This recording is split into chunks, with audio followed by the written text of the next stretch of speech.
C, bura A'dır, bura B'dir, burada kalır. Şimdi soruşur ki, A'dan C'ni çıkmak, üstə gəlsin, C'den B'ni çıkmak, minuslar 10/5 tamam. Deməli, burada ne dedik? Deyir ki, bucaqlar, alfa bucaqlı, beta bucağından böyükdür və hər ikisi nədən böyükdür? Gamma bucağından böyükdür, değil mi? Onda əgər bu bucaqlar arasında əlaqə yoxsa, onun tərəflər arasında əlaqə necə olacaq? Demək belə çıxır ki, hansı bucaq böyüksə, həmin bucaq qarşısındakı tərəf də böyük sayılır. Hansı bucaq əgər kiçiksə, həmin tərəf nə olacaq? Kiçik olacaq. Onda necə yazacaq bunu? A böyüdündən B böyüdündən C'ye. Bu bir.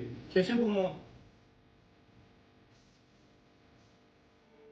Deməli, bərabər tərəf 3 bucaqdan 2 dənə təmələn çəkildi. Təmələrin prosesi necədir? Hansı xüsusiyyət daşıyır təməl? Onda bura bir neçə dərəcəymiş? 60 neçə bölüb? 30. Həmin təmələn qarşı tərəfin hansı bucağına gətirir? 100 bucaq. Bura 30 dərəcə, bura nə qədərdir? 60.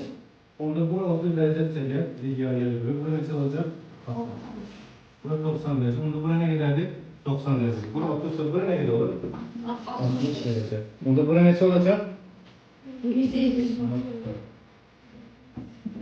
Ya 60 derece hesap olunur, ya da 100 derece. Şimdi orada bu ayaklar ne çıkıyor? 60 derece demek ki bu hocam kadar kısa 60